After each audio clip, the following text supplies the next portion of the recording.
Bom, então o nosso papo de hoje é sobre cardiointensivismo pediátrico, né? Então, o que quer dizer cardiointensivismo? Para quem não é da área e é leigo, o cardiointensivismo pediátrico é uma subespecialidade, né, dentro da terapia intensiva pediátrica ou da cardiologia pediátrica, em que nós cuidamos dos nossos pequenos bebês ou crianças que têm problemas cardíacos e que estão extremamente graves, estão críticas e que precisam de cuidados dentro da terapia intensiva pediátrica.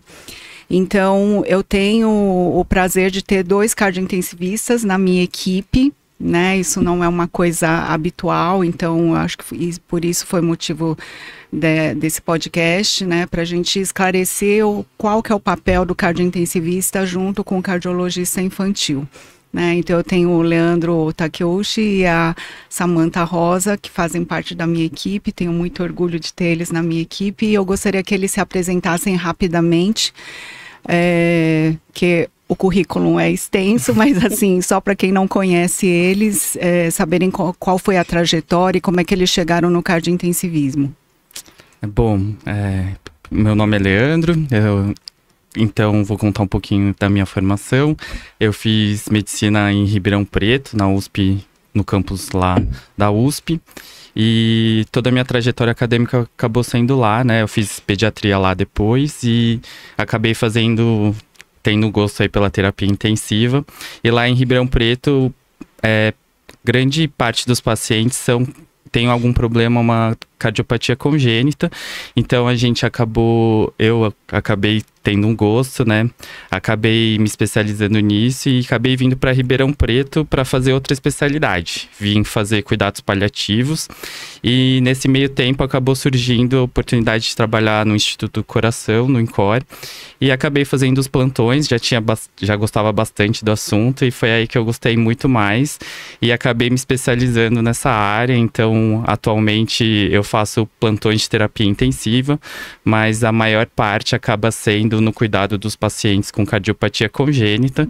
Então, todos os hospitais praticamente hoje que eu atuo é no cuidado pós-operatório aí desses pacientes. Legal. E você, Sassá? Conta um pouquinho aí. Eu sou Samantha.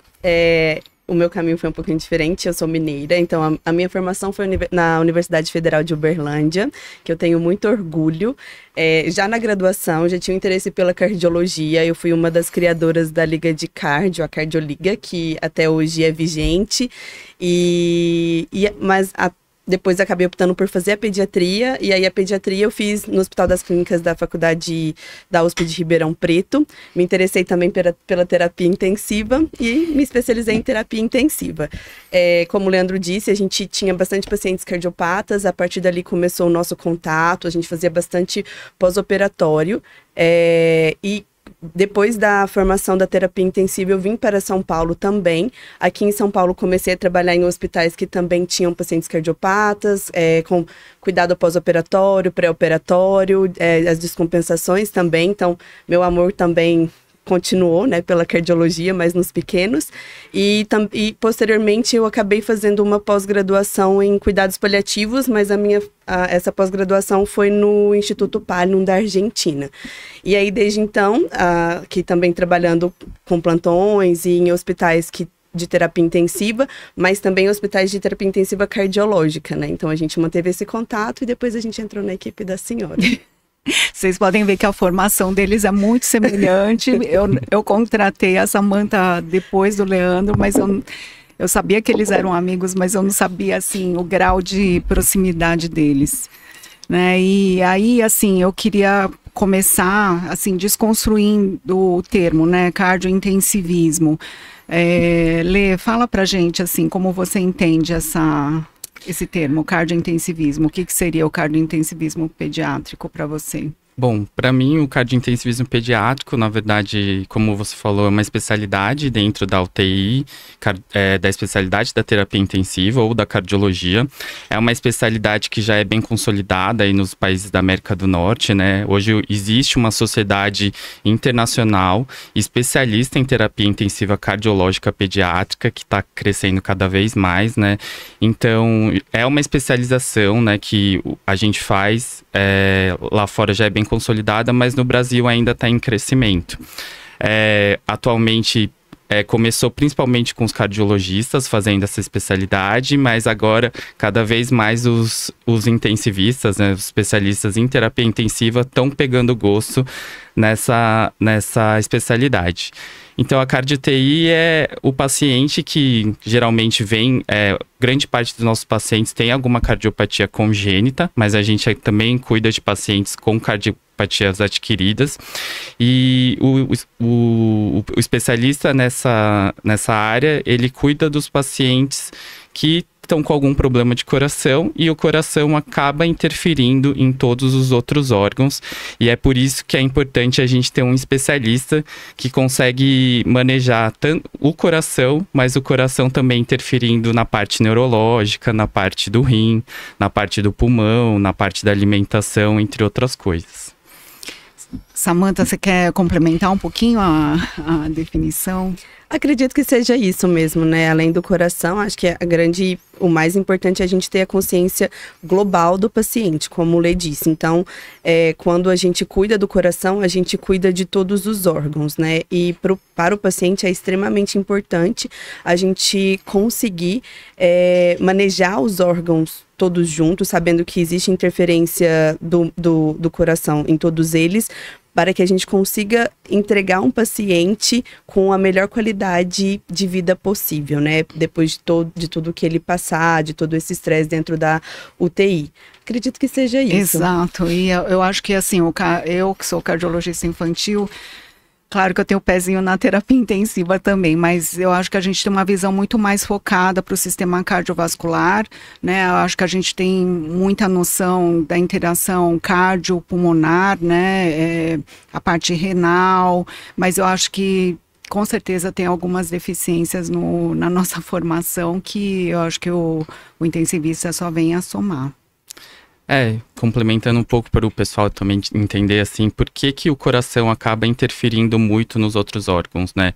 O coração os órgãos, eles precisam de alimento, né, entre aspas, aí, para funcionarem, e esse alimento é o oxigênio. Então, o coração é a bomba que manda o sangue com oxigênio para os outros órgãos. Mas cada órgão tem a sua particularidade, a sua circulação própria, que não depende só da bomba, né, do coração, mas também depende de cada circulação própria de cada órgão. Então, não necessariamente o que o coração o mesmo tratamento do coração vai ser o mesmo tratamento dos outros órgãos. E aí eu acho que o especialista em cardiointensivismo entra, né, para tentar preservar o coração, mas também preservar o máximo dos outros órgãos aí. Com certeza. E aí a barganha, né? Que a gente pensa mais na parte cardíaca, mas a gente não pode esquecer do rim, então o quanto, né, tanto do rim quanto dos outros órgãos, e quanto que a gente pode favorecer o trabalho de cada um deles com o mínimo de lesão, né? Com certeza. A gente brinca que a gente funciona como um equilibrista mesmo, né? E em que a gente tem que acabar equilibrando todos os sistemas. Não é uma tarefa fácil, muito pelo contrário. É bastante complicado, porque, como o Leandro disse, cada um desses órgãos tem a sua individualidade, né? Então, não é uma tarefa fácil, mas acredito que com esse conhecimento e com esse crescimento do cardiointensivismo, com a preocupação em relação à preservação dos outros órgãos, e a gente entendendo que isso é muito importante para a gente ter um indivíduo com boa qualidade de vida, com menos morbidade, né, que são sequelas, né, possíveis, isso vai se tornar cada vez melhor. E eu acho que essa é a tarefa, que é mais, como a Samantha comentou, assim, eu vejo hoje a cardio-TI como o profissional que acaba equilibrando vários pratinhos, assim. E qual que é o pratinho que está em mais desequilíbrio naquele momento, né? O pós-operatório cardíaco, a gente já tem esse estigma, né? Que quem está numa cardio-TI, né, no adulto, vem a nossa a nossa imagem aí de um paciente grave, né, quando a gente está na cardio TI. E realmente é um paciente super grave. Como eu falei, acaba interferindo em todos os outros órgãos. Então, o cardiointensivista é aquele que consegue equilibrar todos os pratinhos, ver qual que é o pratinho que está mais em desequilíbrio naquela hora, né, atuar mais naquele pratinho, mas não deixando cair o outro também. A nossa missão aqui é não deixar nada, né, cair, nada se quebrar a ponto de ser uma coisa irreversível, né? Quando a gente fala em cardiointensivismo, claro, é um paciente crítico, é um paciente grave, né? Podem haver situações clínicas, né? Causas clínicas, né? Para descompensação do paciente, causas pediátricas, mas a gente fala principalmente em pós-operatório de cirurgia cardíaca, né? Após a agressão da circulação extracorpórea. Então, para quem não é da área, só explicando de uma maneira muito simplista, né, a circulação extracorpórea faria o papel do coração enquanto o cirurgião está operando, né, abrindo o coração e corrigindo o defeito. Então, ele serviria como uma membrana de oxigenação que faria o papel do pulmão, né, e funcionaria como uma bomba no lugar do coração. Né? E assim, isso causa uma reação inflamatória muito grave, né? Tá relacionado realmente ao tempo, né, de circulação extracorpórea, que isso varia de um tipo de cardiopatia para outro, né, e do tamanho do paciente. Mas só para a gente não se perder, eu gostaria de estar, assim, estratificando, né, por órgãos, assim, qual é a nossa interação, né, nós cardiologistas e os cardiointensivistas, né, então vamos começar de cima para baixo, que acho que fica para a gente não se perder, né, então, Lê, você pode falar um pouquinho da parte neurológica, que é uma coisa que você ama, quais são os cuidados que a gente tem que eu acho que primeiro, a gente podia falar assim, do que um estado circulatório em choque pode acarretar e quais são os efeitos que uma circulação extracorpórea pode causar, né, a nível de sistema nervoso, que tipo de sequelas o paciente pode ter. Sim, acho importante definir essa parte, então, da circulação extracorpórea. Eu sempre falo para os pais dos meus pacientes, assim, que quando o paciente vem do pós-operatório, ele passa por essa circulação, só que é um corpo estranho, né, pro nosso organismo, né, então quando a gente faz um corte, assim, o nosso organismo faz um monte de reação naquele lugar, né, fica vermelho, produz um monte de secreção, porque é um jeito do nosso organismo se defender com coisas externas, né, então a extracorpórea, a partir do momento que o sangue sai da pessoa, né, para fazer a bomba e para fazer a circulação, o nosso sangue interpreta aquilo como estranho e começa a fazer bastante reação inflamatória e como você falou, assim, quanto mais tempo, mais reação inflamatória. Então, essa inflamação, ela não escolhe nenhum corpo, nenhum órgão definido. Ela vai acontecer no nosso organismo inteiro. Em todos os órgãos, a circulação a reação inflamatória vai acontecer e cada órgão reage de uma maneira diferente, né? O coração, por exemplo, ele pode ter uma disfunção cardíaca, né? E a parte cerebral tem uma circulação própria, assim, né? A circulação cerebral depende também de uma pressão, de como é que tá lá dentro, de como que esse vaso reage. Então, a partir do momento que a gente tem outro fator de confusão, que é a inflamação, esse organismo responde. E falando um pouco da parte neurológica aí no cardiointensivismo, né? Hoje a gente... aí vai ser uma briga entre eu e a doutora Mônica, né? Brincando assim.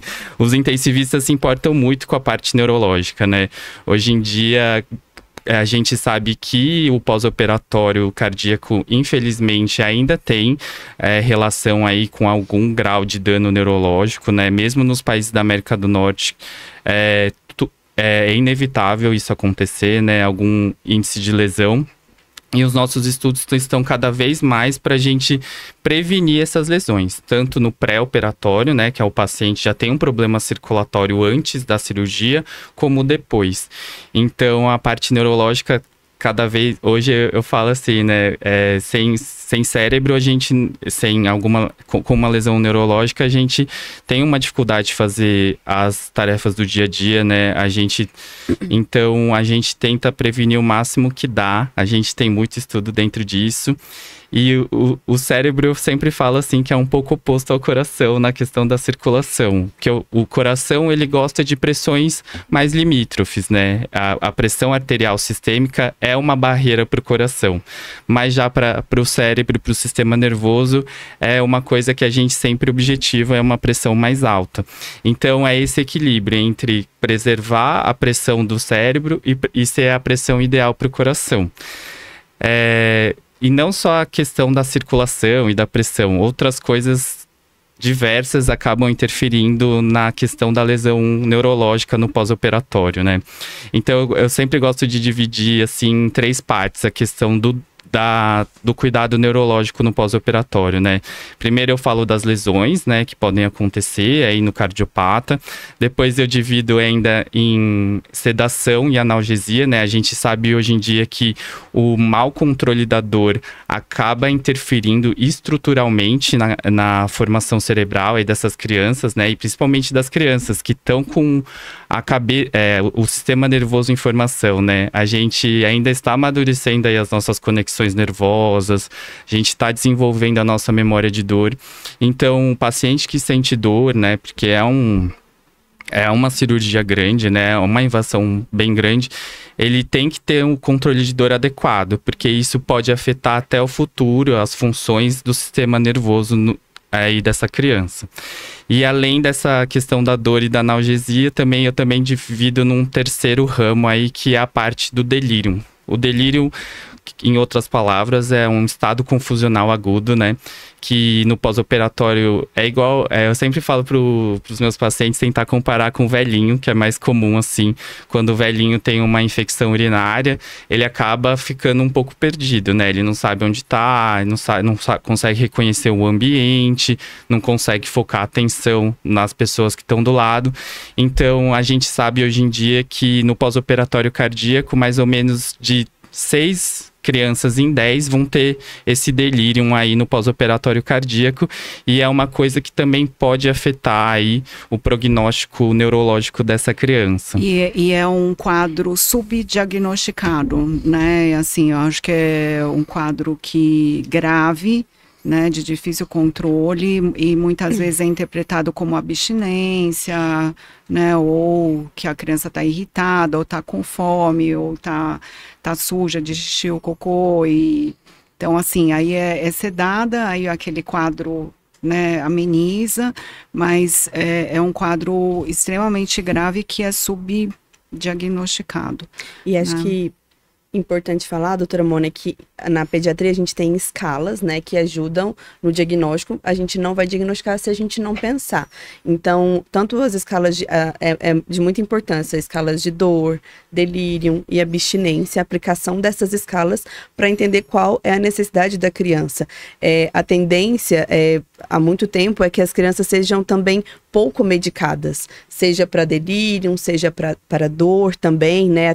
Geralmente as pessoas se preocupam mais em relação à parte da sedação, acabam esquecendo que a dor e o delírio são muito limitantes, e a importância de tratar. Quando a gente trata uma criança para dor ou para delírio, a gente observa como ela melhora, como ela consegue se alimentar melhor, quando está liberado, né? Já no momento em que ela tem essa liberação, como ela consegue interagir melhor também. Então, é muito importante a gente lembrar de todos esses quadros, diferenciá-los, e para isso nós temos escalas, né, na pediatria que podem nos ajudar, né, nesse... Medidas mais objetivas para a gente poder fazer o diagnóstico e tratar adequadamente, né? Exato. Então, assim, eu acho que a visão do cardiologista, né, como eu sou cardiologista infantil desde o século passado, então, assim, para a gente, no começo da minha formação, assim, a gente tinha a noção que ficou bem do coração, vai ficar bem do resto, entendeu? E não, né, na verdade os estudos atuais mostram, né, o quanto as sequelas, né, que o paciente carrega, autismo, hiperreatividade, déficit de desenvolvimento neuropsicomotor, atrasos. Então, cada vez mais, né, a gente vem se aprimorando nesse aspecto, e eu ia pedir para você, Sassá, falar para a gente como é que a gente pode monitorizar essa parte neurológica no pós-operatório, né? Como é que a gente faz esse controle? A monitorização, ela é uma ferramenta de extrema importância. A gente sabe que no pós-operatório, né, como o Lê já dividiu quais são os problemas que a gente pode encontrar, nós temos algumas coisas que podem nos ajudar e orientar, né? Então, nós temos o eletroencefalograma. Alguns locais, infelizmente, a gente não tem, mas a maioria dos hospitais, eles possuem essa ferramenta que pode nos ajudar caso a gente tenha dúvida em relação à possibilidade de alguma clínica de crise convulsiva. A gente sabe que no pós-operatório, por conta só pelo processo da SEC e de toda a inflamação, isso pode acontecer, né? Sem contar que existe um período dentro do pós-operatório que às vezes a gente precisa de um período de anóxia, né? Que é ficar sem a oxigenação, né? Parada de circulação, para que alguns defeitos sejam corrigidos. Então a gente tem a criança pode apresentar crises convulsivas, então é algo que nos ajuda bastante, principalmente se o paciente está sedado, e a gente não consegue ele sedado ou curarizado, que é quando ele fica bloqueado. Então, às vezes, é uma coisa que ajuda bastante. Além disso, nós temos o NIRS, que é uma ferramenta que mostra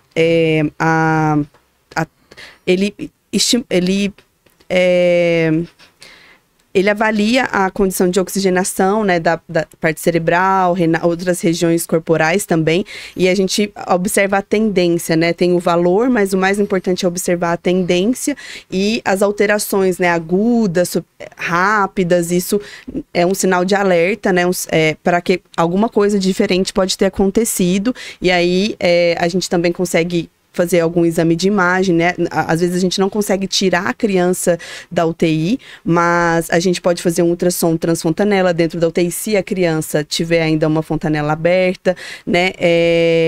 Para poder avaliar. Temos a tomografia também dentro da UTI mesmo, que a gente consegue fazer. Tem o BIS, tem o NIRS, tem a monitorização eletroencefalográfica e, claro, a avaliação clínica, né? Então, a gente avalia as pupilas, avalia a sedação, avalia a analgesia. Tudo isso, em conjunto, vai ajudar a uma melhor condução neurológica desse paciente.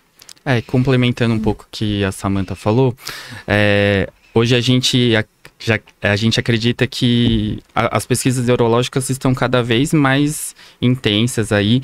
Então, o que a gente acredita hoje no pós-operatório é que a monitorização neurológica tem que ser multimodal, na verdade. Então, a gente tem diversos exames beira-leito complementares para a gente monitorizar e tentar evitar uma menor quantidade de lesão para a parte neurológica da criança.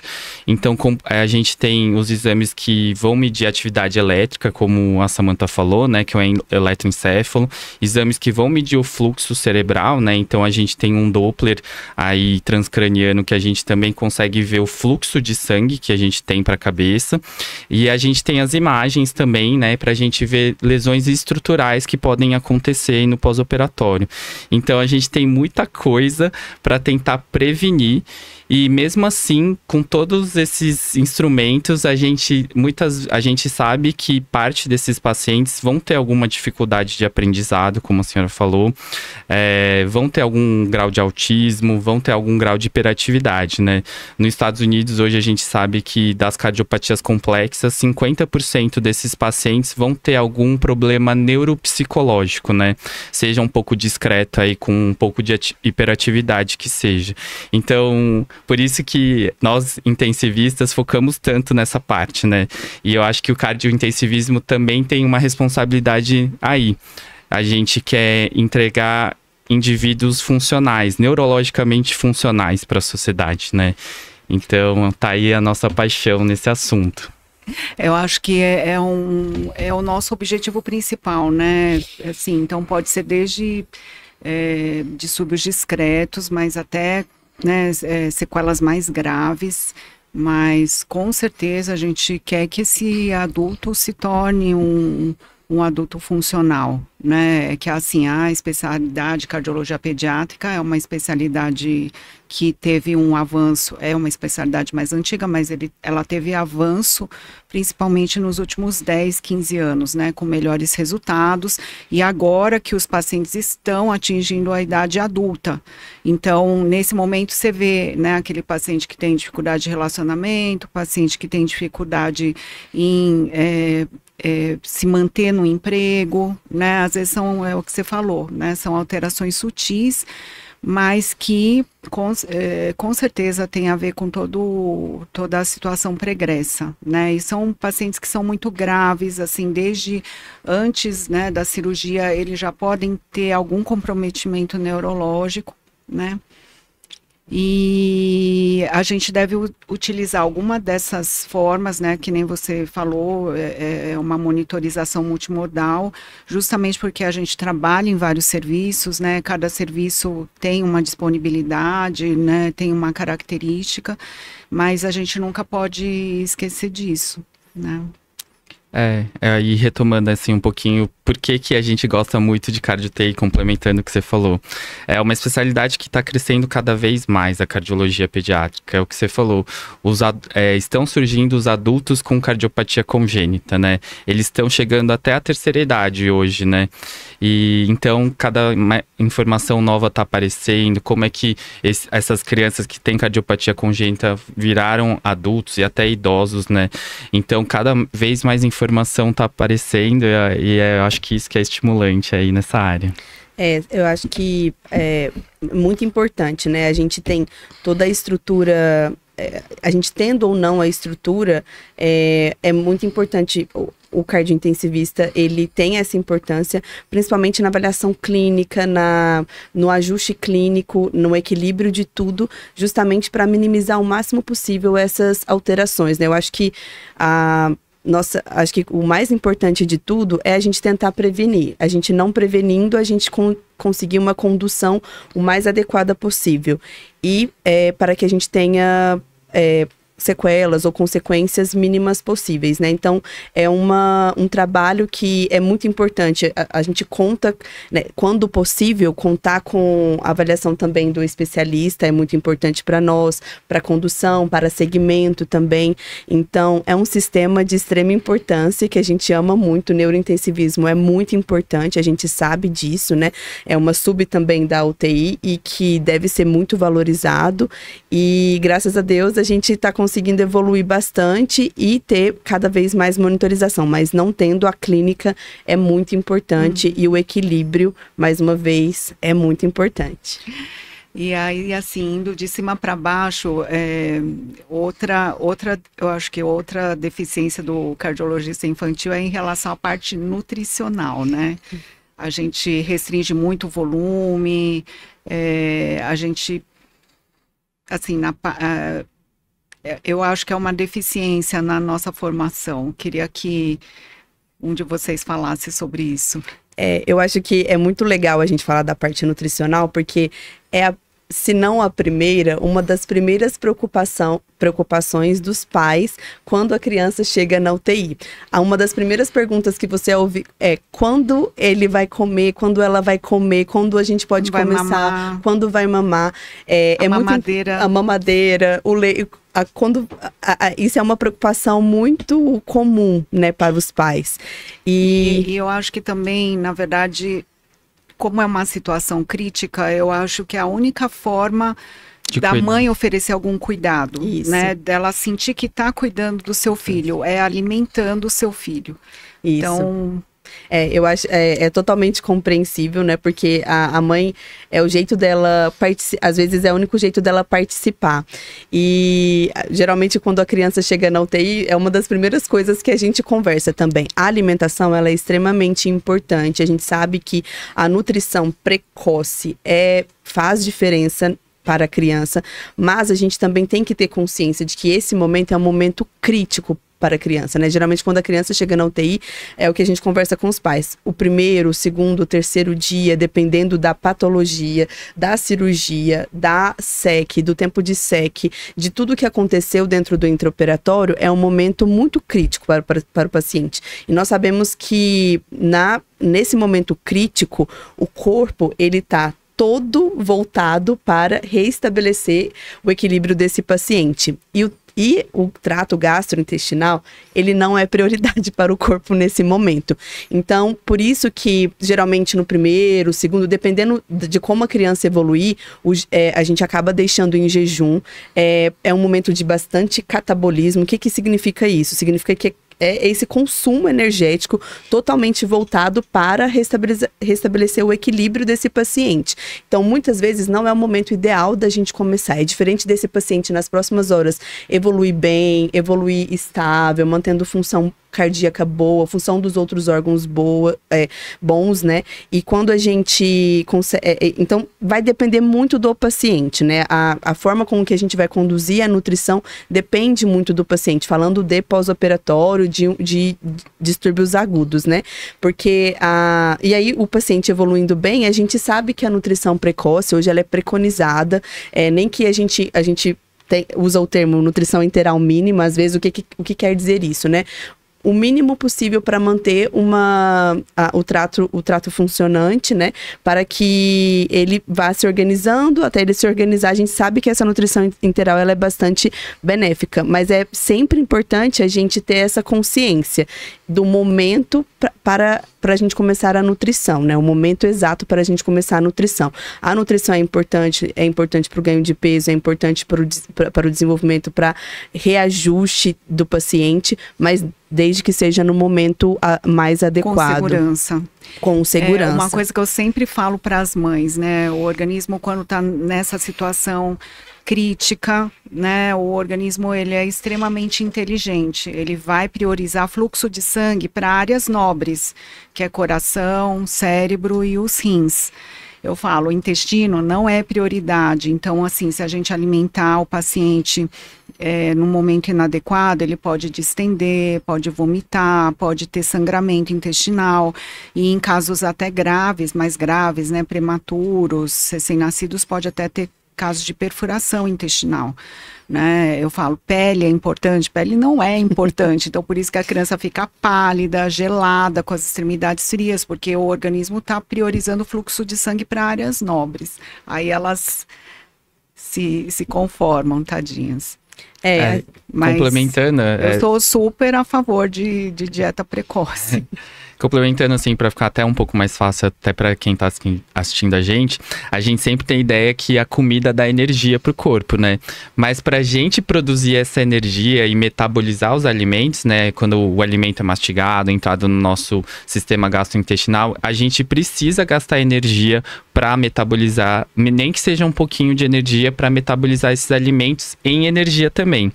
Então, a gente acaba atrapalhando um pouco o paciente que está gastando todas as energias para reequilibrar o cérebro, para reequilibrar o coração, para reequilibrar o rim, dando comida numa hora errada, né? E essa comida, na verdade, a gente tem a impressão que a gente está restabelecendo a energia para o paciente e tal, mas na verdade a gente está atrapalhando mais o paciente num momento... ele não vai ganhar peso e a gente ainda vai atrapalhar um pouquinho, né? Eu entro na parte nutricional antes da UTI, né? Por isso que eu falo que o preparo pré-operatório, a condição nutricional pré-operatória do paciente é determinante para a evolução no pós-operatório.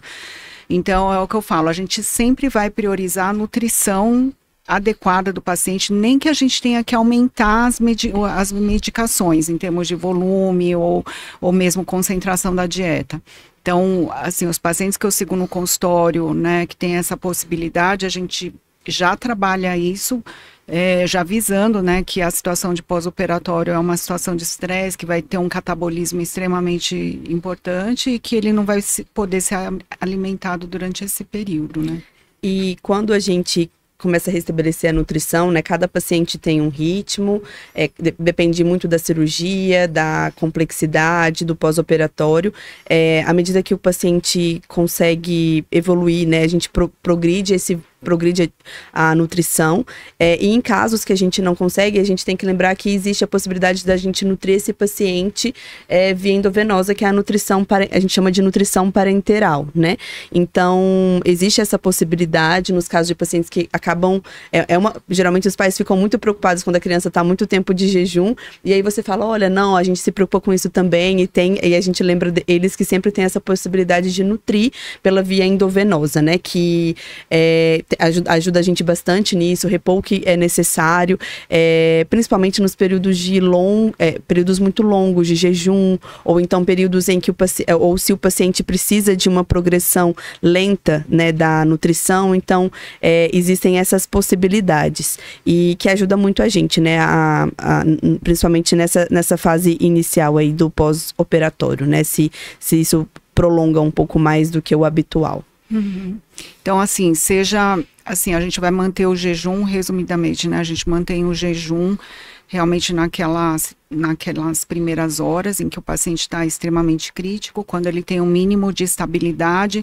Se ele não puder ser alimentado por boca, a gente vai, né, priorizar a alimentação pelo trato gastrointestinal, e na impossibilidade disso, que a gente vai partir para a nutrição através da veia, que é a nutrição parenteral, né? Então, sempre essa é uma preocupação, né, de atingir uma oferta calórica mínima, com a quantidade de eletrólitos, nutrientes necessários nessa condição de pós-operatório, né? E aí, agora, indo pela sequência, vamos falar do pulmão, Lê? Interação cardiopulmonar, né? Eu acho que o pulmão, pra gente entender um pouquinho o pulmão, até é legal a gente lembrar que o pulmão é composto por duas partes, na verdade.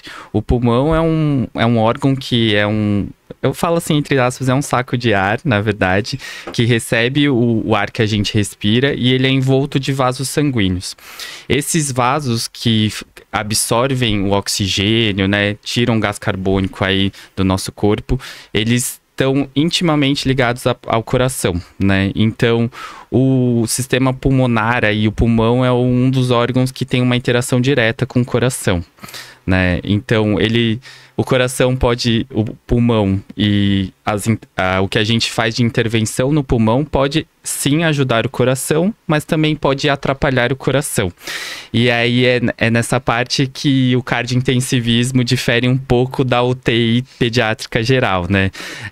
Os pacientes que têm alguma sepse, que não são cardiopatas, que têm uma infecção pulmonar ou outra patologia, geralmente eles estão com o coração bom. Então, a gente consegue manipular o pulmão da maneira que a gente quiser. Já nos pacientes que têm uma cardiopatia congênita, a depender de como a gente manipula o ventilador, né, que é muito comum no pós-operatório, o paciente estar no ventilador, isso pode prejudicar sim uma parte do coração. Então, o papel do cardiointensivista é saber em que momento a gente tem que invadir o paciente com o ventilador ou desinvadir o paciente o mais rápido possível aí para não atrapalhar o coração. Eu acho que é bem essa interação, né, cardiopulmonar, que a gente tem que ter noção do quanto que o coração aguenta, de quanto que o pulmão está ventilando. E assim, só complementando, né, a gente está falando basicamente em pós-operatório, mas a maioria das crianças pequenas tem complicações respiratórias, né, quadros, pneumonias, bronquiolites, traqueites, e para a gente é sempre uma dúvida, né, o quanto isso é cardiológico, o quanto isso é uma infecção viral realmente da criança, né.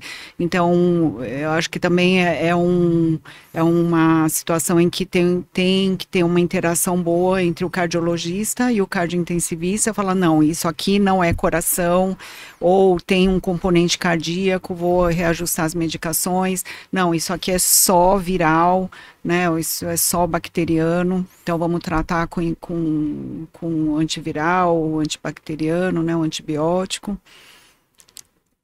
Eu acho que é um órgão que a gente, por mais que ele tenha interação, a gente tem que lembrar que ele tem outras patologias e ele é um órgão por si só que pode trazer bastante trabalho, né? Assim, existem outras patologias pulmonares que muitas vezes a gente fica muito ligado ao coração, a gente pensa que o principal responsável é o coração, mas a gente pode estar diante de uma infecção ou uma patologia pulmonar e a gente pode não conseguir individualizar, vê-lo assim separadamente e identificar esse problema para a gente conseguir resolver. É que assim, geralmente quem ganha a plaquinha que tem cardiopatia congênita, geralmente o coração acaba levando a culpa de tudo.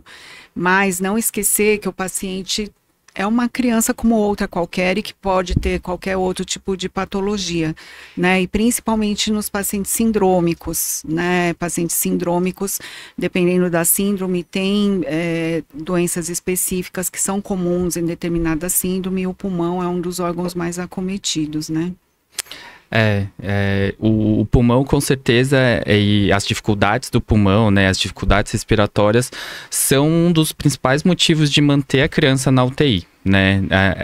Nós como intensivistas, a gente tem a impressão que quanto mais tempo a criança ficar na UTI, melhor, mas não, a gente sabe, inclusive como especialista nisso, é que a UTI é boa até certo momento, né? A UTI é só boa enquanto o paciente precisa de UTI. A gente tem que tirar ele o mais rápido possível daquele ambiente. Primeiro. Sou super a favor disso. É um ambiente que tem um monte de invasão, tem um monte de paciente grave e o ambiente em si é estressante. É muito barulho. Muita circulação de pessoas, Exato. né? Às vezes no pós-operatório de cirurgia cardíaca o paciente pode adquirir uma outra doença, né? Um monte de barulho, a enfermeira entrando para fazer medicação toda hora, monitorização. Né? Monitorização. O paciente, ele não está no ambiente que ele está habituado a estar, né? Então o pulmão é um dos principais órgãos que a gente tem que atuar para conseguir desinvadir o paciente, tirar a ventilação mecânica para a gente conseguir tirar ele da UTI. Na pediatria, uma das patologias mais cometidas é o pulmão, né? Tanto fora quanto dentro da cardio-UTI. Então, entra aí o cardiointensivista para a gente otimizar o máximo que a gente puder desse pulmão para a gente conseguir tirar a criança da UTI. E um profissional que é extremamente importante nesse processo junto com a gente vai falar de equipe multi, é a fisioterapia, né? Então, às vezes as mães, elas têm dificuldade de entender que naquele momento a criança precisa do trabalho da fisioterapia, ela precisa de uma ventilação ativa, dependendo da condição, e às vezes por conta da dor, com medo da cirurgia, da cicatrização, acabam que as mães, não precisa, será que precisa mesmo do trabalho? Precisa, a gente precisa desse trabalho, a gente precisa que essa criança fique mais ativa, que mesmo seja uma criança na ventilação, seja qual seja o suporte que essa criança esteja, de ar ambiente à ventilação mecânica, a gente precisa sempre trabalhar esse pulmão, porque quanto mais ativo ele tiver, mais rápido a gente consegue melhorar essa parte pulmonar e tirar o paciente da UTI, se todas as outras condições estiverem adequadas. Com certeza. E agora vamos para o rim, Sassá. O rim é um querido. A paixão da Sassá. Eu acho que de todo intensivista, né, cardiointensivista, eu acho que o rim ele é de extrema importância. Quando a gente pensa em critérios de baixo débito cardíaco, um dos critérios é a diurese. Então, é a função renal. Então, ele é de extrema importância, ele é um sinal muito importante para a gente entender em que momento que o paciente está. Falando de pós-operatório, né, existem, claro que dependendo da condição que a criança vem para a cirurgia, né, porque a gente sabe que algumas cardiopatias, a criança pode ter lesão renal, dependendo da evolução que a criança teve no pré-operatório, né? Então, às vezes, essa criança já chega no pós-operatório, na cirurgia, com algum grau de lesão renal, e aí o pós-operatório pode ser um pouquinho mais complicado. O rim, ele é um órgão extremamente importante, ele está muito relacionado com o nosso débito cardíaco. As oscilações no débito cardíaco podem trazer problemas renais, né? Alteração da função renal, e a gente sabe que a lesão renal aguda, ela é muito importante no prognóstico e na morbidade e na mortalidade desses pacientes. Quase 50% dos pacientes vão ter algum grau de lesão renal aguda. E não pensando só nesse momento agudo, no pós, né, na evolução desses pacientes, são pacientes que ficam muito suscetíveis a desenvolver doenças renais, como hipertensão ou alterações estruturais, né, cicatrizes renais, enfim, ou até podem evoluir com doença renal crônica. Então, é um órgão de muita importância, traz muita morbidade para o paciente, pode trazer bastante sequela e afetar a qualidade de vida do paciente, né? No pós-operatório em si, a gente, só pelo processo inflamatório que a gente já falou várias vezes da circulação extracorpórea, a gente tem consciência de que um grau de lesão renal o paciente vai apresentar, e aí a nossa função como cardiointensivista é observar a evolução desse rim e usar todos os instrumentos que a gente tiver, né, para poder equilibrar o máximo possível. O rim, ele é um órgão que, como todos os outros, ele tem as suas particularidades, é um órgão que tem bastante circulação, é uma circulação muito, muito delicada, muito específica, e que qualquer alteração pode trazer algumas alterações que prejudiquem o funcionamento dele, né? E ele é um órgão que precisa, assim como o cérebro, diferente do coração, e aí entra um pouquinho, né, de novo, a briga entre o intensivista e o cardiologista. Ele é um órgão que precisa de pressão de perfusão, né, para um funcionamento adequado. E mais uma vez a gente vai entrar no equilíbrio das balanças, né, porque a gente sabe de todas as condições cardíacas, muitas vezes o paciente não pode ter pressões muito elevadas, mas a gente vai precisar de um mínimo de pressão de perfusão para um funcionamento adequado do rim. Porque uma vez que esse rim não funciona adequadamente, e a gente não tem a diurese adequada, né? Se esse paciente evolui com uma lesão renal a ponto de não conseguir ter uma diurese adequada, nós vamos ter que intervir, né? A gente sabe que o pós-operatório é um momento em que o paciente, às vezes, tem toda uma alteração metabólica também, ele retém mais líquido, o paciente não pode ficar... Tem alteração de permeabilidade vascular, esse paciente não pode ficar hipervolêmico, né? Assim, a gente sabe que a hipervolemia tem relação com mau prognóstico também, né? Má evolução, mas ao mesmo tempo a gente vai ter que equilibrar, porque perda de muito volume também não é bom para o paciente. E aí a gente, muitas vezes a gente não consegue ter uma diurese adequada, a gente às vezes precisa indicar métodos dialíticos, né? Na pediatria o mais comum é a diálise peritoneal, mas em alguns momentos a gente pode precisar de uma terapia contínua, né? Como a prisma ou até uma hemodiálise intermitente, dependendo dos recursos que a gente tem também.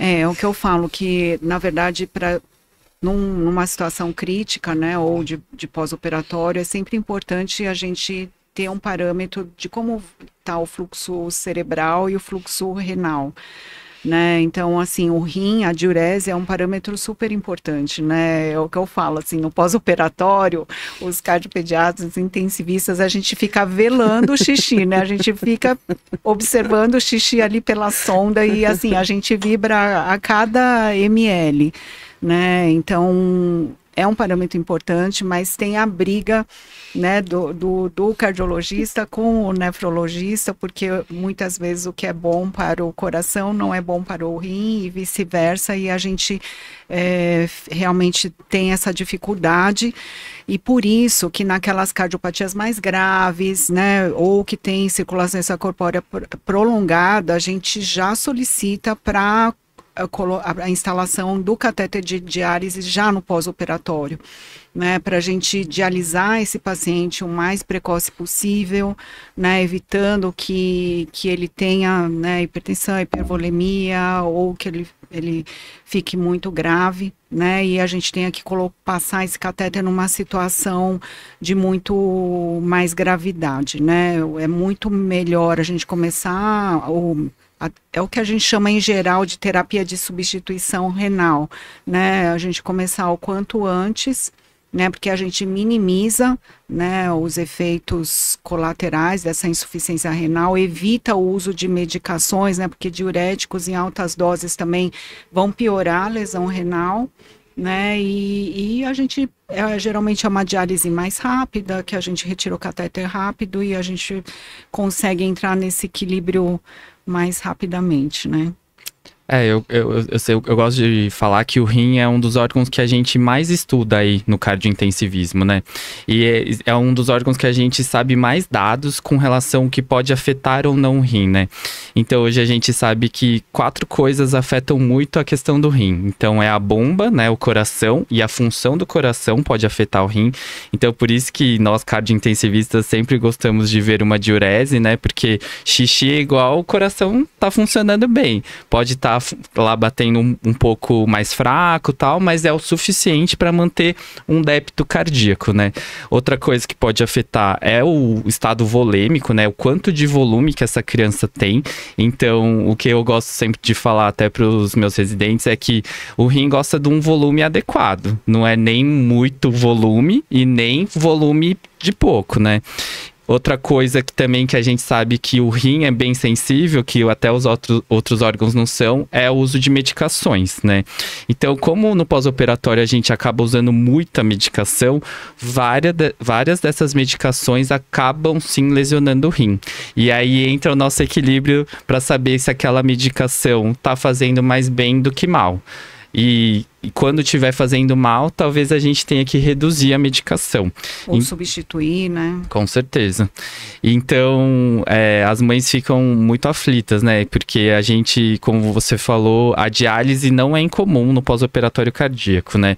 Quanto mais complexa a cardiopatia, mais o risco da gente fazer pelo menos uma diálise, um esquema de diálise, né? E aí entra o equilíbrio de novo, né? Que a gente entra rápido, mas também a gente quer tirar rápido, né? Então, a gente... É um tipo de invasão no paciente, né? Então, o rim é outro termômetro que a gente tem pra gente sentir aí como tá indo o pós-operatório cardíaco. E outro órgão que é sombrio, é um mistério, é o fígado, né? Eu fui direto pro rim, mas é o fígado, né? O fígado é uma incógnita, ele pode dar várias coisas.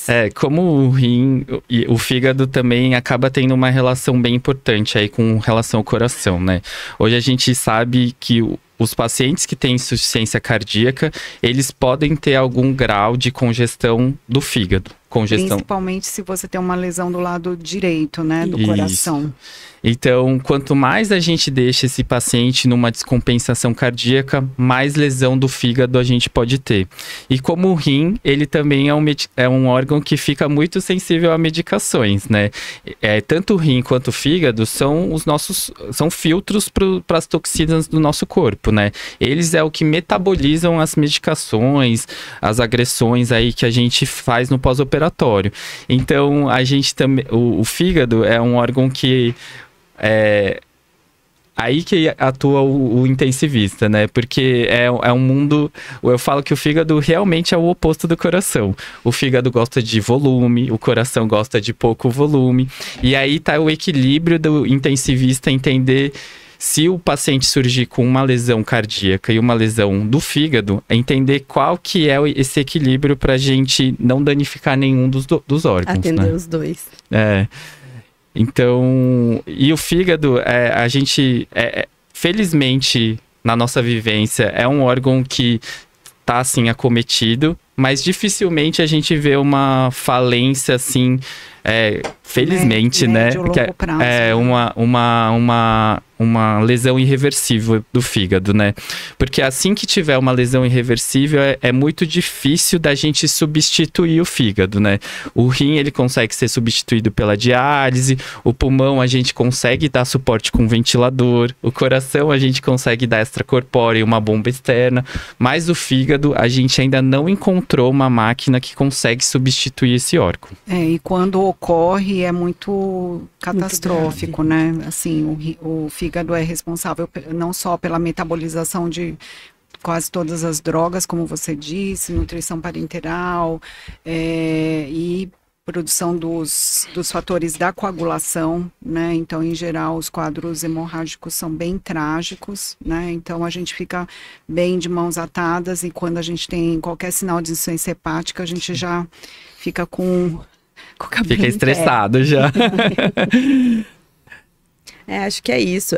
E também ele dificilmente a gente vê uma evolução, como o Lê disse, né, para uma insuficiência hepática, mas em momentos de choque, muito importante, é um órgão que é bastante afetado, né, e aí pode evoluir com essas lesões e com alterações que acabam prejudicando e piorando o prognóstico e a recuperação desse paciente, mas é um órgão que sempre precisa ser lembrado, né, a gente às vezes não esquece, mas a gente às vezes não monitora, não é frequente, não faz parte da rotina do pós-operatório. A gente solicitar a função hepática, as transaminases, geralmente a gente acaba solicitando se tiver, dependendo das medicações ou se tiver precisando de nutrição parenteral, mas a gente precisa ficar sempre alerta, né, diante de qualquer alteração, para monitorização e recuperação o mais rápido possível, porque como o Lê disse, não tem, pelo menos, né, tirando a opção de transplante, que às vezes não cabe para um paciente que está num momento muito grave, a gente não tem um suporte que substitua. Não, inclusive tem uma avaliação pré-operatória, né, para saber qual que é a condição basal do fígado. Então, eu acho que principalmente naqueles pacientes que têm lesão do lado direito do coração, né? Isso. Com certeza. E deixa eu perguntar para vocês, qual é a sensação de vocês de trabalhar com cardiologistas pediátricos, com cirurgiões cardíacos infantis? Vocês se sentem inseridos nessa estrutura? É fácil, não é fácil equilibrar todos esses pratinhos? Além de a cardio-TI sempre... Eu como intensivista, eu sempre gostei de desafios, na verdade, assim. Eu sempre gostei do paciente crítico, do paciente grave e, consequentemente, eu sempre gostei de situações graves, né? Então, eu como cardio-intensivista, além da parte técnica, da parte da doença, a UTI precisa de muitos profissionais para interferir nessa criança. Como são muitos sistemas que são afetados, então, geralmente a gente tem uma grande quantidade de profissionais em cima da criança também, e diferentes especialidades médicas e também diferentes especialidades da saúde, né? Então, a cardio-TI, hoje em dia, ela existe só quando a gente tem uma equipe multidisciplinar bem estabelecida, né? Então, eu falo assim que hoje... O cardio-intensivista não tem que ser só bom de doença, mas também tem que ser bom de trato social, a gente tem que de convivência, de comunicação. Então a gente acaba tentando, a gente tem que criar essa técnica para desenvolver essa parte também, né? Então, só exemplificando aí na cardio-TI, a gente vai ter a participação da fisioterapia, como a Sassá falou, né? Então, o fisioterapeuta especialista em cardiorrespiratório vai estar presente. Também vai estar aí inserido o nutricionista aí nessa parte, vendo a questão da alimentação, do aporte calórico do paciente. A gente vai ter o terapeuta ocupacional também, para a gente entender se o paciente tiver alguma outra dificuldade ali de interação e de funcionalidade, ele acaba atuando também. O enfermeiro, essencial, né, na cardio-TI, né? Então, eu falo que o enfermeiro é o grande aliado nosso aí, porque ele sabe o que está acontecendo na UTI inteira. É o cuidado à beira-leito, né? É o cuidado à beira-leito. Muitas vezes, o enfermeiro sabe muito mais informação do que o médico, na verdade. Ele é o cuidador beira-leito. Então, às vezes, a mãe e o familiar fica mais à vontade, inclusive com o enfermeiro. Então, eles conseguem trazer muitas informações que a gente não tinha. Então, além de ter toda a questão, né, da enfermagem dos curativos, da administração das medicações. Eles são os principais avaliadores da dor do paciente, né? Como eles estão convivendo aí 24 horas com os pacientes, então eles realmente sabem se o paciente tá mais para aquele quadro de confusão, mais para o quadro de dor, né? Porque o médico vê o paciente no momento X, né? Isso. A enfermagem é o cuidado à beira-leito ao longo do plantão, contínuo, então... E atualmente cada vez o farmacêutico também está atuando aí junto com a gente, né? as pessoas não sabem, que não convivem nesse meio, mas o farmacêutico tem uma especialidade, né, que é o farmacêutico clínico. Então, ele que ajuda a gente para saber quais são as interações medicamentosas, quais são os efeitos colaterais. Às vezes, o paciente está manifestando um sinal que a gente não está entendendo e, na verdade, o farmacêutico sabe que aquilo lá é um evento adverso da medicação que a gente está usando.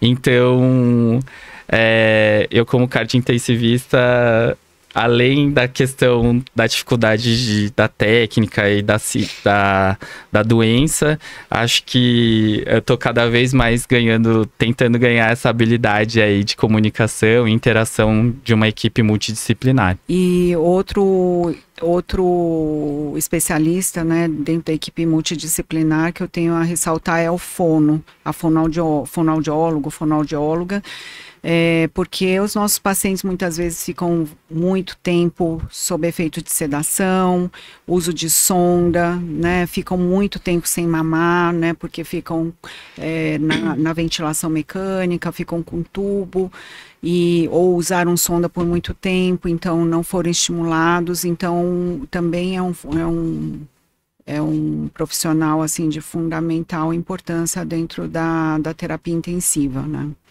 Acho que a gente não pode falar de UTI sem falar de equipe multi, né? Como vocês já ressaltaram muito bem. E é um lugar de muita relação entre médicos também, porque além de todas as outras, de todas as outras funções, às vezes nós temos várias equipes cuidando do mesmo paciente, principalmente pacientes complexos, né?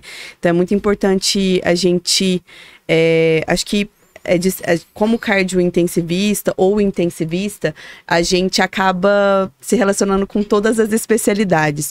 E a gente sabe até onde a gente vai, o que a gente conhece, quando a gente precisa do outro para estar junto com a gente, dependendo da patologia que o paciente apresenta, né? E equilibrar todos esses especialistas, né? É uma habilidade que o intensivista precisa ter, além do próprio julgamento dele como médico, né? De todo o conhecimento e todas as experiências que ele traz. Então, é um lugar que é muito importante a habilidade de comunicação. Desafiador. É desafiador. E dentro da cardio-TI, a gente ainda tem todo o convívio com os cirurgiões. É muito importante a comunicação, ter a cirurgia como aliado. Se a gente não tiver a cirurgia como aliado, não é possível fazer cardio-TI, pós-operatórios complexos. Anestesista também, perfusionista. Né? Perfusionista. O perfusionista é de extrema importância, né? Principalmente, a gente não vai falar disso hoje, mas pacientes que precisam de ECMO, né, são grandes aliados, né, então, resumindo, a UTI é um lugar em que a gente precisa se relacionar muito, sejam com os colegas, com os outros profissionais ou com até os pais, né, um lugar que, para a família, é um lugar muito estressante, nenhuma família quer estar dentro da UTI, mas que é preciso e que para que juntos, né, a gente consiga fazer o melhor pelo paciente.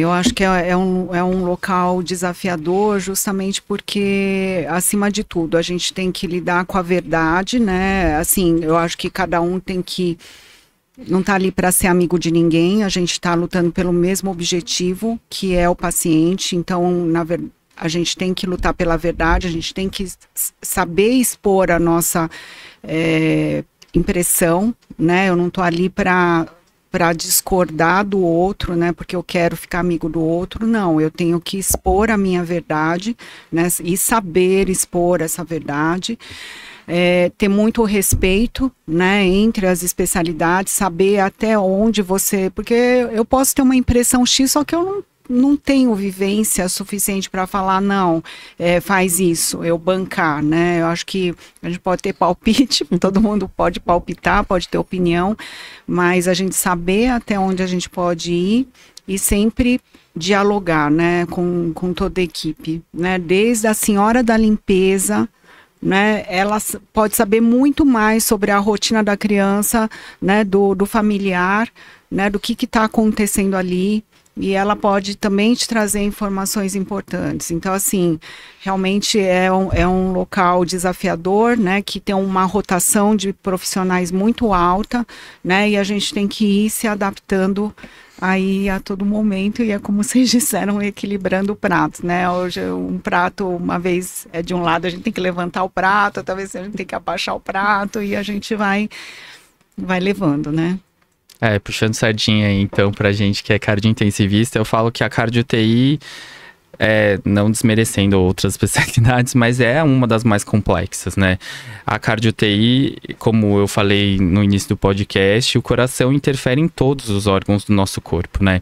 Então, cada órgão tem um especialista, né? E aí é o nosso desafio porque logicamente o especialista que é o pneumologista, o nefrologista, o cardiologista, ele vai valorizar o órgão que está ali. Então talvez o papel do cardiointensivista seja juntar todas essas especialidades e falar assim, pessoal, hoje esse órgão está mais acometido por tal motivo, vamos tentar priorizar isso hoje e reavaliar amanhã para ver como é que fica, como é que o coração respondeu, como que o intestino respondeu, como o cérebro respondeu, né? Então, eu acho que a cardio-TI é isso, né?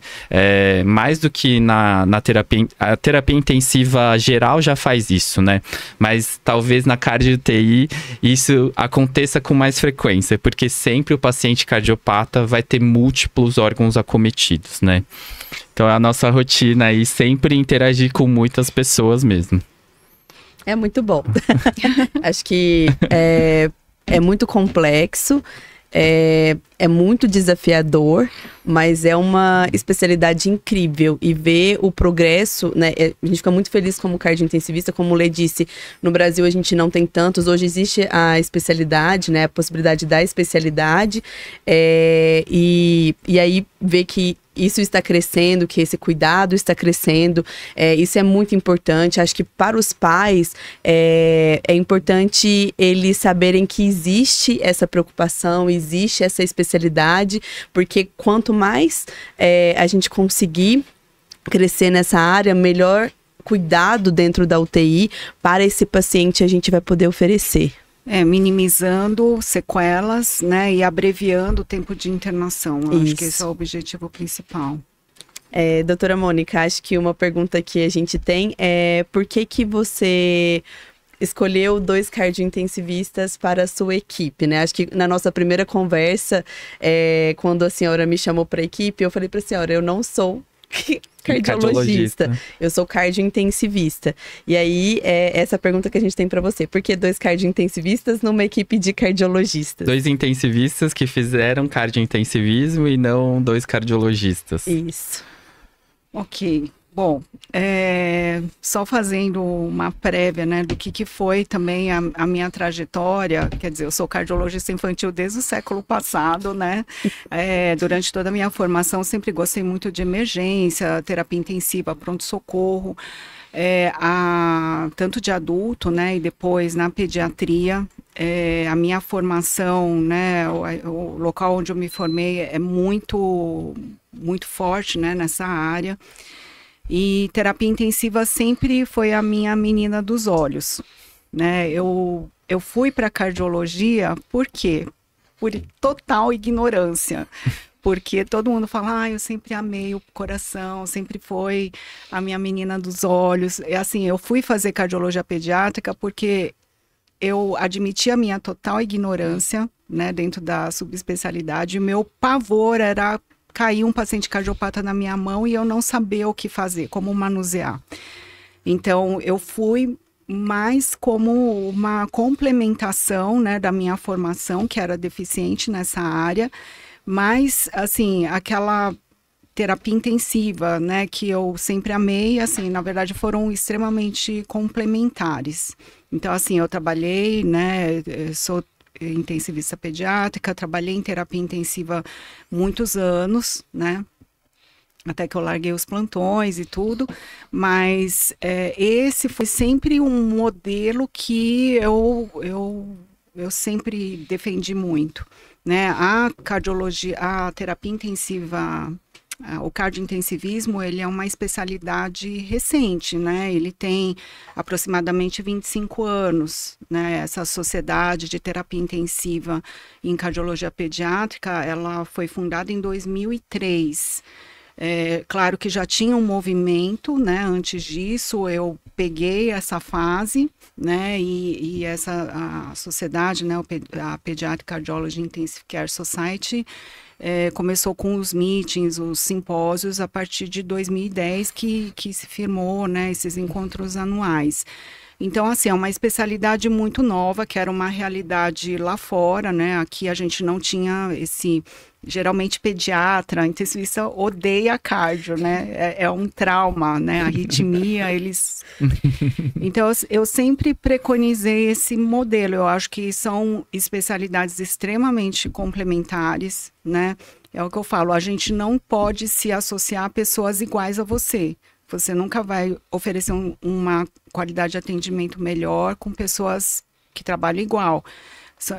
Eu acho que são pessoas que têm que ter habilidades diferentes e complementaridades.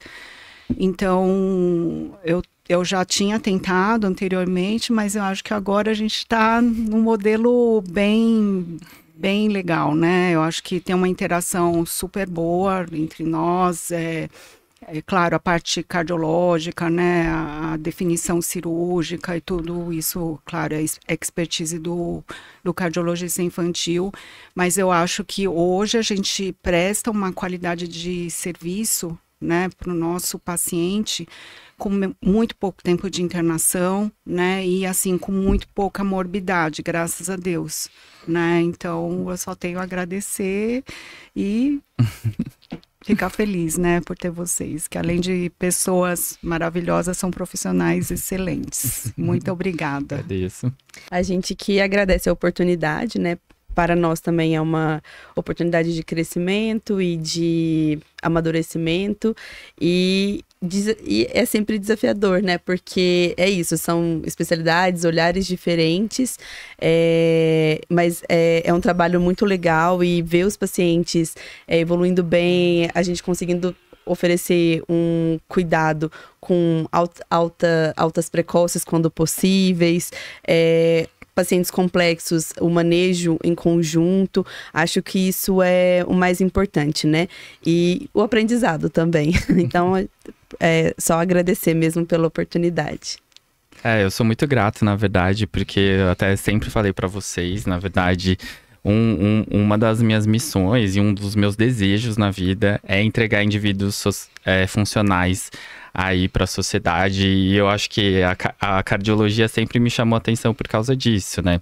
Porque, e agora, participando da equipe, eu sinto que cada vez mais a gente tem esse olhar, na verdade, não um olhar do paciente só na UTI em si, mas o que na UTI vai proporcionar, como que a internação de UTI vai afetar esse paciente e o futuro desse paciente, né? Cada vez mais a gente entende que o que a gente faz na UTI interfere sim no prognóstico do paciente e na vida depois. Então, o fato da gente ser escutado e a gente ter uma boa interação entre intensivistas e cardiologistas, eu acho que, lógico que os arranca-rabos vão acontecer. É uma guerra possível, né? Isso, sempre. Em qualquer equipe, em qualquer lugar no mundo, a gente sempre vai ter arranca-rabos, mas o fato da gente ser escutado e o fato da gente poder discutir a interação dos outros órgãos com o coração, eu acho que é o que mais me estimula e, na verdade,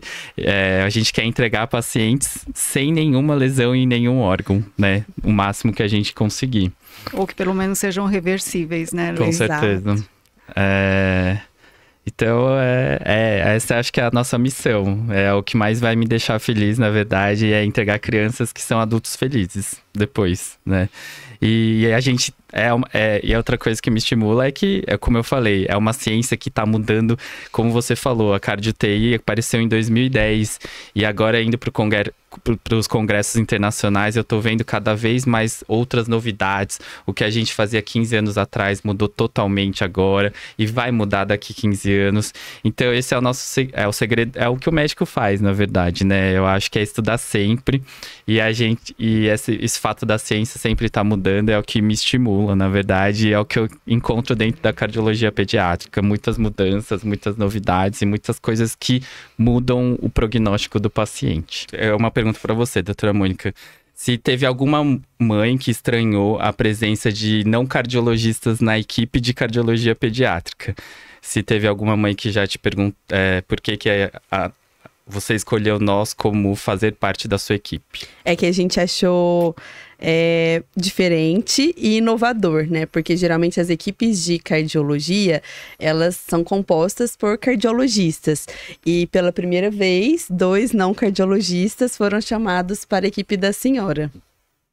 Bom, eu acho que eu já descrevi um pouquinho, né, qual que sempre foi minha forma de pensamento e como eu cheguei, né? Eu sempre acreditei nessa troca, né, de experiências, que eu acho que o maior beneficiado é o doente.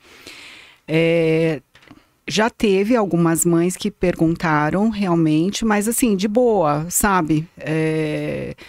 Mas atualmente eu em nenhum momento, assim, muito pela competência de vocês e habilidade, né, no manuseio, né, no cuidado com o paciente, mas atualmente eu até falo, né, porque eu acho que esse é um diferencial da equipe, né, então não só vocês, como cardiointensivistas, como eu tenho pessoas que são especializadas em arritmia, né, cardiopatias adquiridas, tem ecocardiografistas, então eu acredito muito nesse modelo, né, da complementaridade. Então, eu acho que é uma coisa inovadora. Eu tentei fazer esse modelo algumas vezes anteriores, mas realmente eu acho que agora a gente está numa fase que a gente conseguiu se acertar e que está dando super certo, né? E de forma nenhuma, os familiares amam vocês, né? Acho que assim, quando vocês entraram, aqueles pacientes mais antigos realmente perguntam, mas assim, de boa, né? Nunca me questionaram mesmo, porque eles sabem que a conduta cardiológica fica a cargo do cardiologista infantil, do cirurgião cardíaco infantil, e na verdade vocês vêm para complementar o cuidado, né? Melhorando a qualidade de atendimento, né? E tentando abreviar ao máximo a internação deles. Eu acho que essa mensagem é importante a gente deixar, né? E agradecer primeiro, na verdade, essa postura inovadora que você teve. Na verdade, eu e a Samantha, a gente trabalha, convive com outros profissionais da área, né? E, na verdade, foi uma inovação, na verdade. Isso acontece nos países de fora, mas no Brasil, eu acho que é uma das primeiras equipes, na verdade, que mostram esse cuidado aí com o paciente, a interação entre diferentes especialidades. Então, acho que nós, como profissionais, temos que agradecer, mas com certeza o paciente vai se beneficiar dessa interação. E ficar claro, também importante, que as discussões da cardiopatia são sempre discutidas em grupo, né, em equipe. Então, quando a gente está passando lá, a Samantha ou eu, a gente está passando uma visita, na verdade, quem está passando visita é a equipe da doutora Mônica, né? Então, que o caso é amplamente discutido com todos os profissionais. Doutora, agora outra dúvida, uma pergunta, né?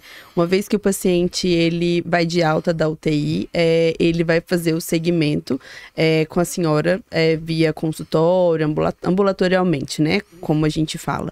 E aí, como é feito esse segmento, né? Quais são as terapias, os outros cuidados, né? Além da parte médica que esses pacientes precisam se preocupar. Claro que vai depender de paciente para paciente, mas qual é o que vem depois da UTI, né? O que vem depois da alta, como que isso vai ser feito com os pacientes? Na verdade, o acompanhamento pós-cirúrgico, ele é feito, assim, de uma maneira muito próxima, né, logo após a alta, porque o ambiente hospitalar é uma circunstância. Depois que vai para casa, em geral, a gente precisa reajustar as medicações, né, e geralmente se não ficou nenhuma lesão residual, que a maioria das vezes, graças a Deus, e retirando as medicações. Com relação às lesões residuais, né, seriam em outros órgãos, né? Então, se o paciente teve algum acometimento em algum órgão específico, né, ficou em diálise, ou se ele teve alguma lesão neurológica, ele deve acompanhar com um profissional específico, né? E por isso que a gente tem profissionais, né, dentro da nossa clínica que vem o paciente cardiopata, né, tem expertise com o paciente cardiopata. E eu ressalto sempre no pós-operatório, né, a importância da manutenção das terapias, né? Então a fisioterapia, principalmente a fisioterapia motora, né, a mobilização precoce do paciente, que já começa dentro do hospital, né, fazer o paciente andar, fazer o paciente ficar em pé, corrigir vícios posturais, né, após a cirurgia, porque em geral o paciente tende a ter uma curvatura, né, da coluna para proteger a cicatriz cirúrgica, a expansão pulmonar, né? Então a fisioterapia respiratória também é extremamente importante, principalmente nos bebês pequenininhos. Então a manutenção da terapia é extremamente importante. O trabalho com a fono, né, que a gente já falou, então assim, começa no hospital e com certeza em casa a criança pode ter algum déficit do processo, né, da sucção com a deglutição devido ao uso de sondas, devido ao uso de sedativos, devido à ventilação mecânica prolongada, né, ela ficou com um tubo orotraqueal, então tudo isso precisa ser trabalhada, né? A terapia ocupacional também é outra terapia que deve ser estimulada, né? O trabalho com a nutricionista deve continuar, né, para o paciente conseguir recuperar todo o agravo, né, que ele sofreu durante a cirurgia cardíaca e voltar a ganhar peso, voltar a ganhar estatura.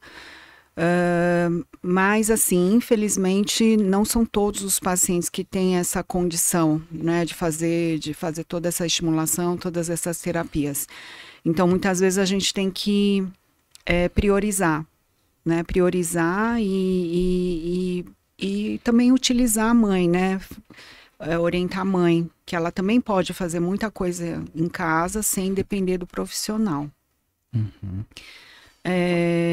E também, em casos mais graves, a gente transfere também para serviços públicos, hospitais, escola, né? O que a gente puder amenizar todo esse processo, a gente procura fazer dessa forma.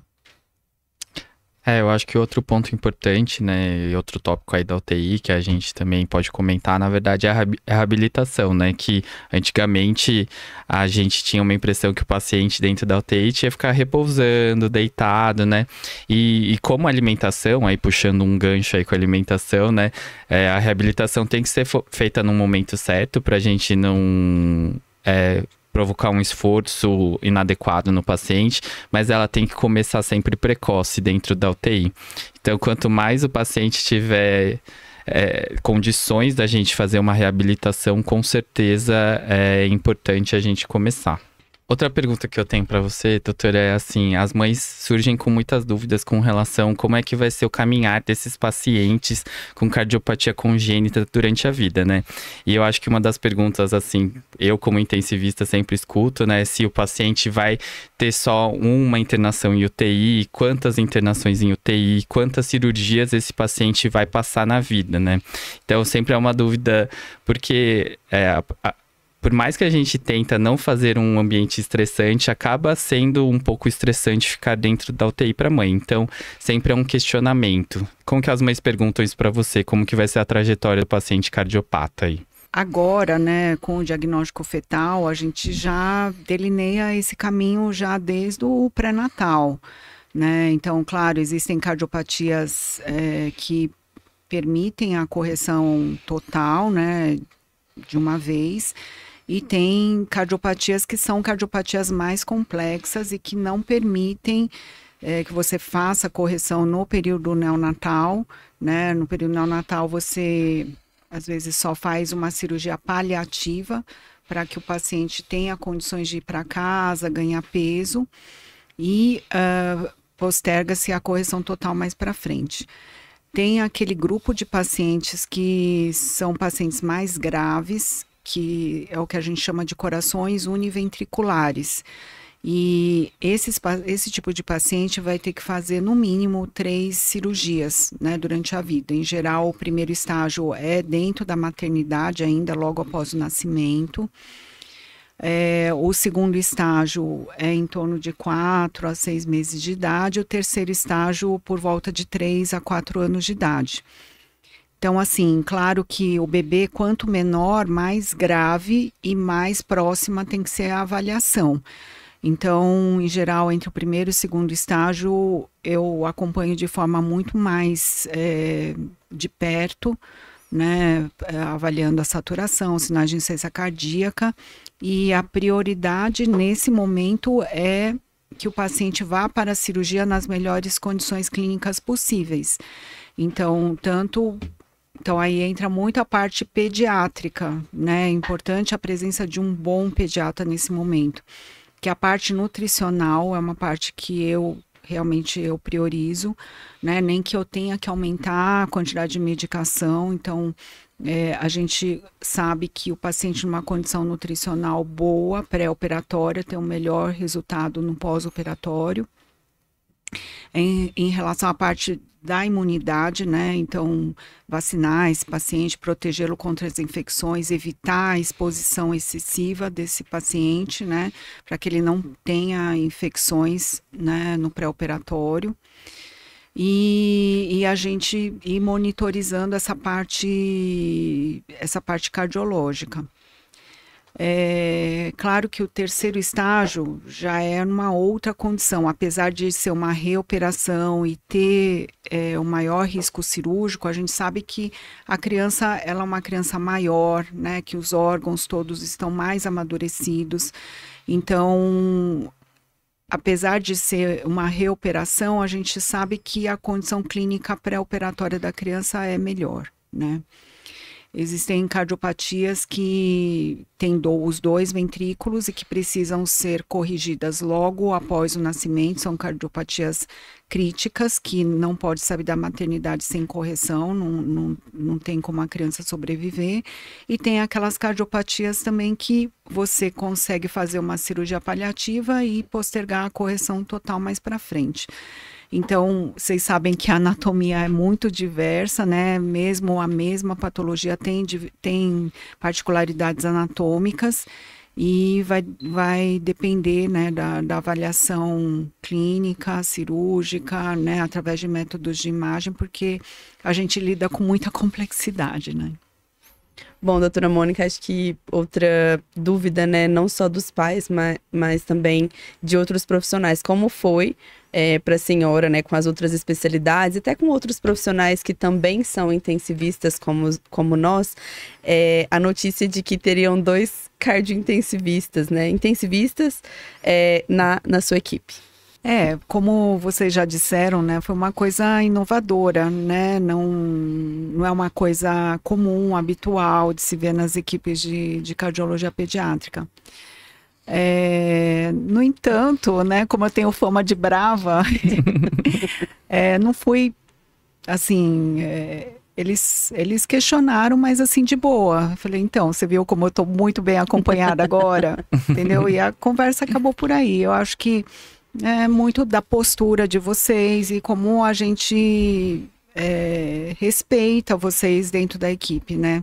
Porque se vocês não são respeitados dentro da nossa equipe, vocês não vão ser respeitados fora, né? Então, eu acho que é muito da nossa forma de convívio, da nossa postura e como vocês se posicionam também perante as equipes, perante os familiares, isso que vai dando credibilidade ao trabalho, né? Credibilidade, reputação, isso eu acho que é uma consequência.